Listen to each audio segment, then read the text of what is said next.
Hola,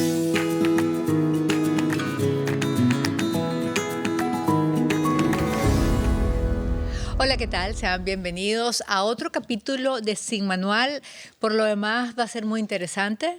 Tengo a mi invitada aquí en el estudio y la verdad vamos a hablar de sistema inmune, vamos a ayudarnos a entender nuestro cuerpo, a entender cómo a veces no sabemos de dónde viene el malestar, de dónde viene la inflamación, de dónde viene la depresión, de dónde viene tantos factores que ya nos explicará mi invitada. No de hace muchos años, de un tiempo para acá, la ciencia ha descubierto que el intestino es el segundo cerebro. ¿Cuántas veces a una persona con depresión clínica o tristeza profunda le mandan pastillas, antidepresivos? Y la dieta, la dieta no, me están mandando este pastillero. Y entonces tú dices, ya va, ahora no, ahora, ok, obviamente si hace falta, pues el psiquiatra recetará los antidepresivos y tal, pero es fundamental el intestino. Sin más preámbulos, mi invitada querida, además soy su paciente, Fabiola Fabiano. Gracias por estar aquí, Fabi. No, Ana, gracias a ti y a tu equipo de producción. Y bueno, a conversar sin manual del sistema inmune, ¿te parece? Así es, que suena, ay, qué fastidio. No, o sea, contigo he descubierto tantas cosas que uno desconoce de uno mismo y de esa manera apuntas hacia calidad de vida, Sí. hacia prevenir enfermedades. Sí. ¿Qué es el sistema inmune?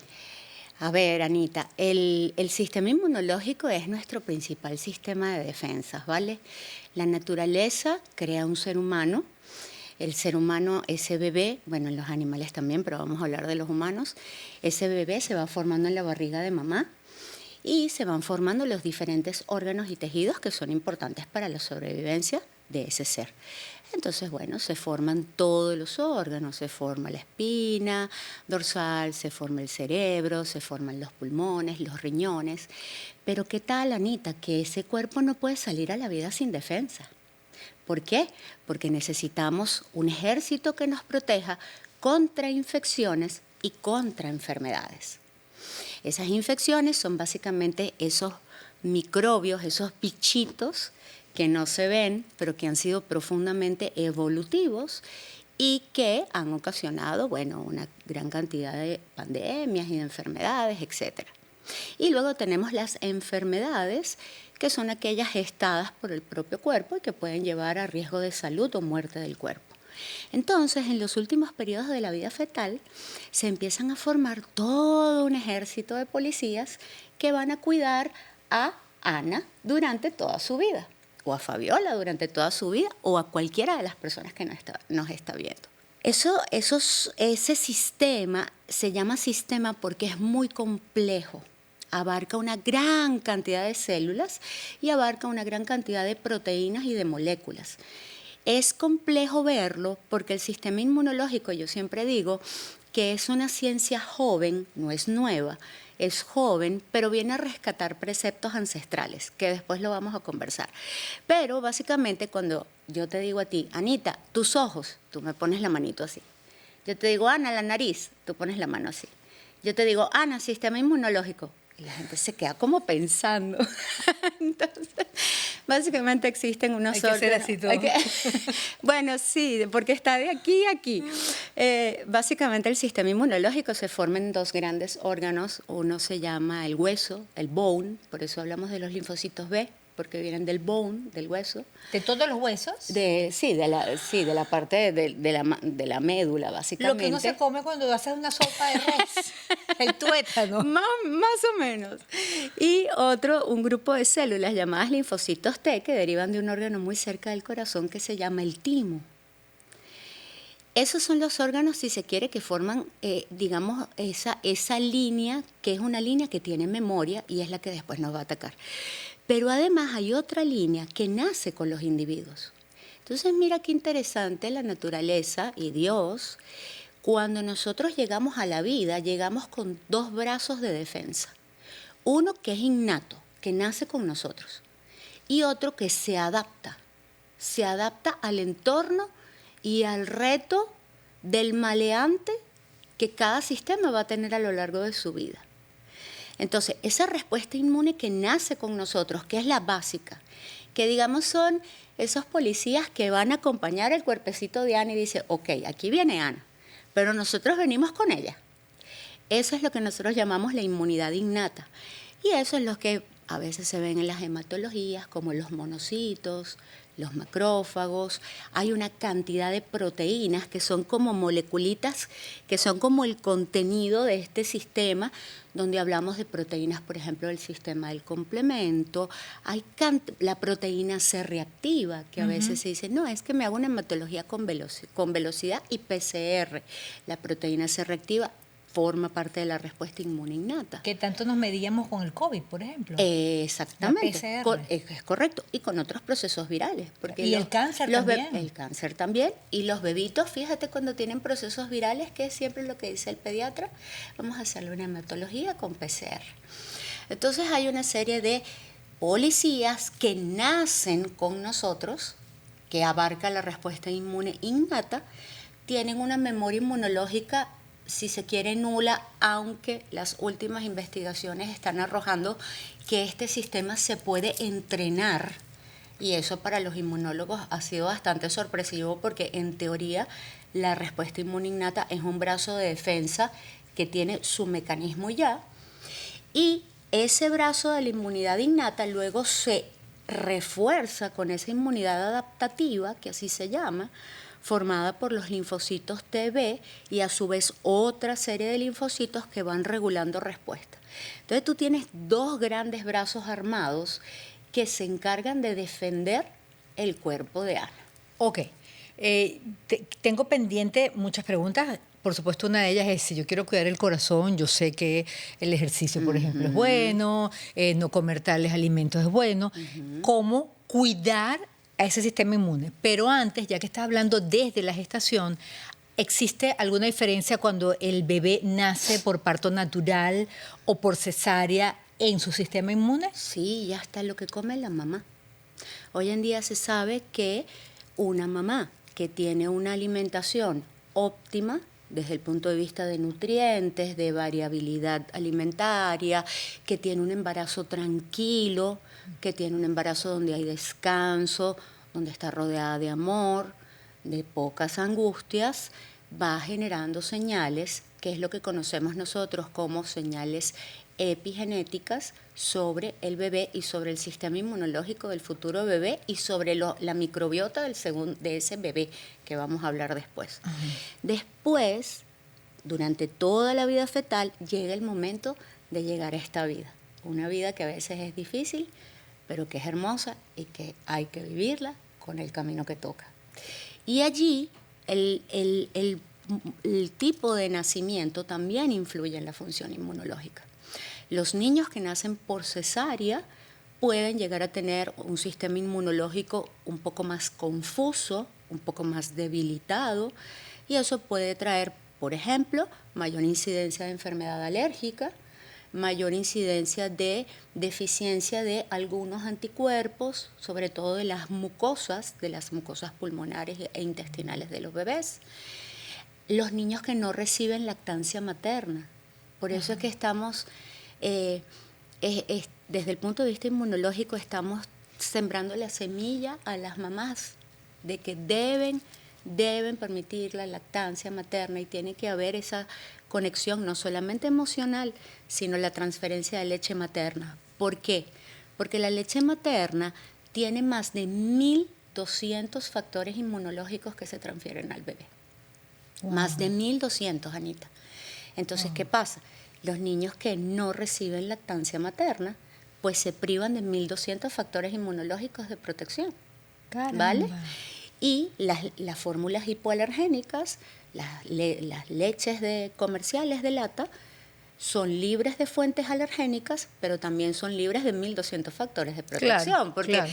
Yo creo que si no, una lata de leche debería costar muchísimo dinero, la verdad. Claro. Luego tenemos esa teoría, que es una teoría muy bonita, que no sé, creo que no la has escuchado porque es muy de la inmunología, que sé de lo que, cuando lo digo vas a decir, sí sé lo que es. Se llama hipótesis de la higiene. La hipótesis de la higiene fue una teoría descrita en los años 80 que dice que cuando el sistema inmunológico esté más ocupado montando respuestas ante infecciones, menos tiempo tendrá de desarrollar fenómenos como la alergia. Entonces, aquellos niños que están en el piso, aquellos niños que juegan con la tierra, eso es. Por eso te dije, estoy segura que Anita va a identificar. Entonces, fíjate que, a ver, porque a mí me gusta asociar la inmunología con una ciencia ancestral.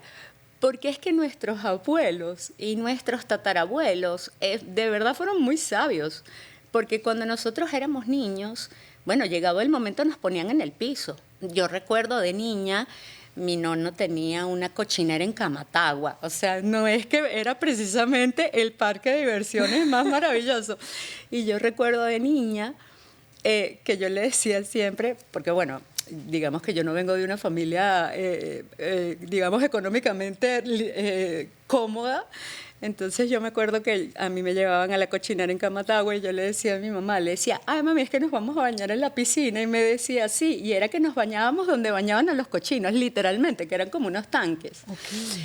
Y fíjate que eso, el poner a los niños en el piso, el poner a los niños a jugar en la tierra, cuando llegan al colegio que se empiezan a besar y se empiezan a tocar, eso genera una hipótesis de la higiene, donde el sistema inmunológico pareciera que está más ocupado montando respuestas antiinfecciosas y por lo tanto tienen menos riesgo de alergias. Caramba. Una vez hicimos un estudio con unos niñitos que viven, tristemente, en el Guaire, Ajá. que a veces se Sí. colocan allí. En las riberas del Guaire. En las riberas del Guaire. Y eran niños que no tenían alergias.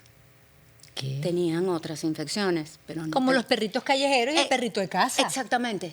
Entonces, por eso es que hay que volver otra vez, eso de esterilizar teteros, eso de irse extremadamente a la pureza, inmunológicamente, pues se cree que eso genera poco entrenamiento policial. Porque claro, nuestros policías nacen en la vida, yo me los imagino, ¿no? Que era lo que te explicaba ese día. Yo me los imagino así que nacen como con una medalla y te dicen, bueno, usted va a ejercer este efecto de ataque. Pero un buen policía se hace tras el entrenamiento. Y el entrenamiento es todo ese reto que tiene nuestro sistema inmunológico a través de cualquier cantidad de partículas que nosotros ingerimos diariamente. Por ejemplo, mis hijas, una de ellas tenía siempre mucha fiebre. Y yo recuerdo que había un médico de la teoría de no le des ya nada para bajarle la fiebre, deja que su cuerpo se defienda. Así es. ¿Eso es así? Eso es así, porque la fiebre, Anita, primero es un síntoma de que detrás hay otro proceso llamado inflamación. Y la inflamación es un concepto que abarca la respuesta inmunológica en gran medida y es un estado donde hay una hiperreactividad del sistema de policías y donde los policías se pusieron su armamento y se llamaron unos a otros. Mira, algo está pasando en el cuerpo de la nena. Y ellos se activan y generan una cantidad de moléculas inflamatorias. Dentro de esas moléculas inflamatorias existen algunas que aumentan la temperatura corporal. Entonces, la fiebre es un signo de que hay una inflamación atrás y esa inflamación debe generarse y debe cursar para que después se genere el ataque a la función, digamos, a ese maleante que probablemente está ocasionando la infección, que generalmente en los niños es un virus.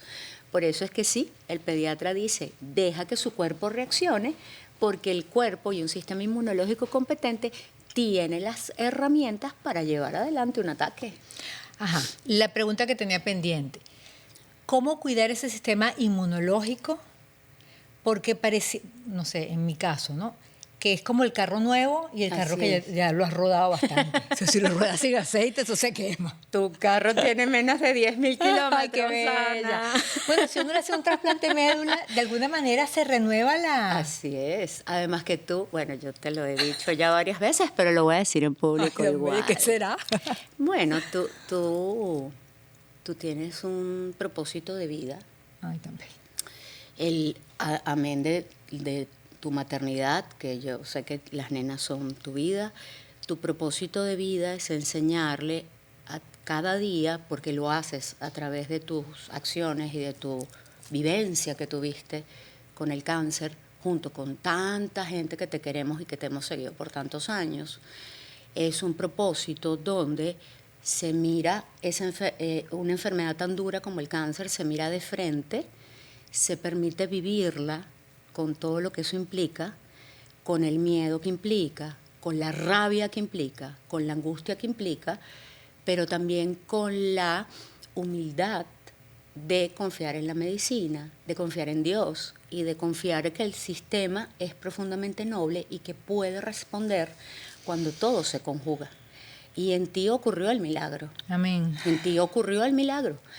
Y tú eres una persona de propósito, donde en cada acción tienes el propósito de generar la fe, tanto en el Creador como en la medicina bonita, Sí, porque esa también existe. así es. Entonces, a ti literalmente te cambiaron el motor, entonces ahora tú tienes 10.000 kilómetros, no tienes 50. Entonces, ¿cómo lo cuidamos? Que es la pregunta. Porque es como influye tantas cosas a la vez. Sí, eso es. ¿Sí? Sí, amor. Influye tantas cosas a la vez porque el sistema inmunológico, que es un sistema de policía, para trabajar correctamente tiene que saber a quién cuida.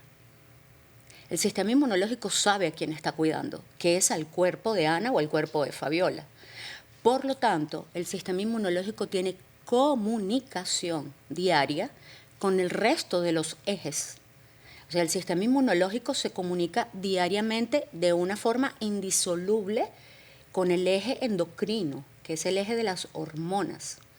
El sistema inmunológico se comunica diariamente con el eje cardiovascular, con el eje renal, se comunica con el eje cerebral. ¿Por qué? Porque tiene que saber a quién cuida. Entonces, los policías se tienen que meter en el templo y cuidar todos los departamentos, y para eso tiene que saber cuál es el cuarto, cuál es la cocina, cuál es la casa. Es decir, el sistema inmunológico no acciona solo. Hay una interacción muy importante y de allí surgen ciencias, por ejemplo, como la psiconeuroinmunología o ciencias como la psiconeuroinmunoendocrinología. ¿Por qué? Porque, de hecho, yo que lo he estudiado, no hay manera de separar. En medicina uno separa porque es muy complejo y hay que estudiar por departamento. Pero realmente en el cuerpo hay una entidad indisoluble entre el sistema inmunológico y el resto de los ejes. Entonces, ¿cómo cuidar ese sistema? El sistema inmunológico se cuida por tres cosas que lo hemos comentado en otras oportunidades y en grupos y con pacientes. El sistema inmunológico se cuida comiendo bien, durmiendo bien y sintiendo bien. Ajá, Pero wow, ¿verdad? Claro. Eso es. Y fíjate qué impresionante que cuando yo te dije sintiendo bien, tu lenguaje cambió. Claro. Tú dices, wow, qué reto. Qué reto.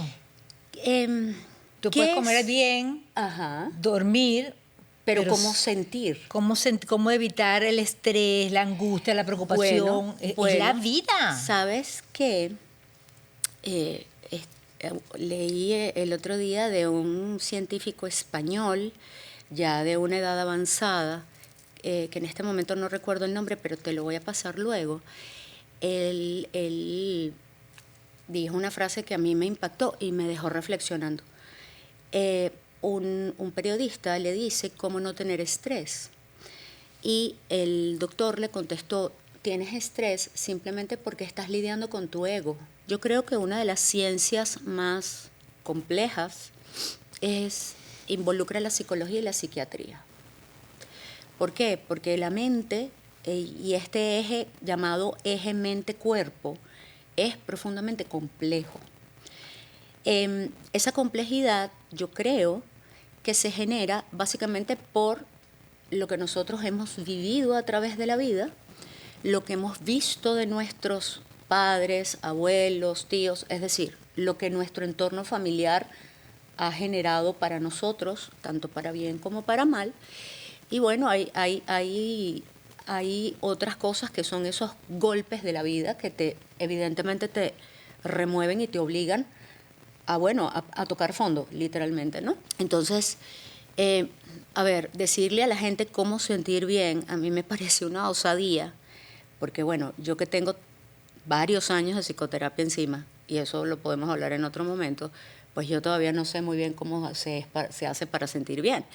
Pero yo creo que sentir bien involucra dejar sin oponer resistencia a que la mente viva los procesos que tiene que vivir y que el cuerpo y el alma sienta lo que tiene que sentir. Es decir, en cáncer, que vuelvo al tema, no porque quiera tocar el tema de forma reiterada, sino porque primero tú tienes ese propósito y segundo porque yo lo he vivido en familia muchas veces y lo he visto con muchos pacientes. Tú tienes que vivir allí todos los sentimientos que involucra vivir un reto como ese, tanto desde el punto de vista físico como mental y emocional. Pero también cuando hay una depresión. Es decir, cuando nosotros sabemos que ya la vida nos está ahogando y sentimos que no tenemos las herramientas para seguir adelante, hay que pedir ayuda. Hay que pedir ayuda porque muchas veces la mente pues nos lanza unas señales de que todo está mal y que todo se está acabando y no es verdad. Una vez me dijo el psicoterapeuta, me dijo, yo le dije, pero ¿cuándo voy a sentirme mejor? Y él me dijo, cuando se te quiten los lentes, las gafas. Yo no entendía. Y él me decía, mira, ¿tienes unas gafas en tu bolso? Y yo casualmente ese día, yo no uso muchas gafas de sol, pero ese día las cargaba. Y me dice, póntelas. Y yo me las puse y él me dice, ¿qué ves? Yo le dije, veo todo oscuro. Me dijo, exacto. Pero todo va a pasar. Y va a llegar el momento que tú te vas a quitar las gafas y vas a ver todo el color que es. Sentir bien no es obligarse a estar con una sonrisa, creo yo, ¿no? Sí, claro, claro. Porque por Dios, hay que ser como, yo siempre digo que ante el dolor ajeno hay que pasar con cuidadito, ¿no? Agachadito.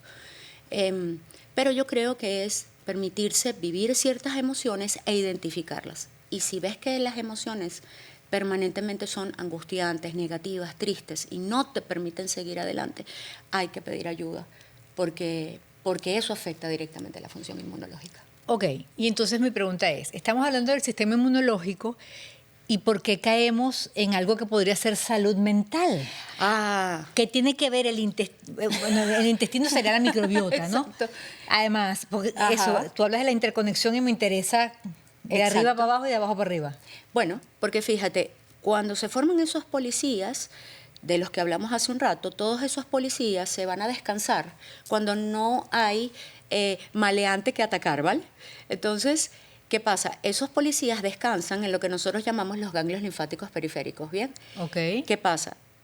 Hace de 20, 25 años para acá, nosotros sabemos hoy en día que el 80% de la función inmunológica, y si no es un poco más, descansa a nivel del intestino. O sea, todos los policías parecieran que cuando no tienen mucho que hacer, porque de hecho se llama vigilancia inmunológica, cuando hay vigilancia y todo está tranquilo, pues pareciera que ellos se van a sus cuarteles de descanso. Esos cuarteles de descanso están en el intestino. Y de hecho hay un órgano inmunológico en el intestino que se llama el GALT, el tejido linfoide asociado al gut, al intestino. Eso para nosotros ha sido realmente sorprendente porque es un órgano muy extenso, muy importante y tiene cualquier cantidad de células inmunológicas. ¿Por qué el sistema inmunológico descansa en el intestino? Bueno, hoy sabemos que es porque entre otras cosas, porque se comunica directamente con el conjunto de microbios que forman parte de nuestro cuerpo y que se llama también microbiota. Ajá. La microbiota es la marea gigantesca de microbios que hay en nuestro cuerpo, que se dividen en microbios buenos, en microbios que todavía no se sabe qué son, pero que definitivamente son millones y que se comunican con el sistema inmunológico en una entidad indisoluble. Y es el resultado de esa comunicación lo que genera una serie de proteínas que se comunican directamente con el cerebro y de neurotransmisores. Por eso es que los ejes se conectan y por eso es que el sistema inmunológico no trabaja solo. Ok, vamos nosotros a terminar este capítulo porque ya llevamos 25 minutos. Ah, imagínate. Pero no porque el tema se haya agotado, todo lo contrario. Wow. Por favor, quédate aquí en el sofá, que no vamos a mover mucho. Capaz volteamos el cojín y ya. Que acabo de ver que no combina. No pasa nada. Y seguimos. Yo no les he dicho, es que dicen que la confianza da asco. Yo no les he dicho que Fabiola es inmunóloga, apasionada a la inmunología. Y bueno, gracias a ustedes por estar acá. Sí. Este mensaje tenía que llegarles Así y es. lo vamos a ampliar en otro capítulo de Sin Manual. Gracias, Así Fabiola. es. Gracias a ti, Ana, siempre, y a todos los que te siguen.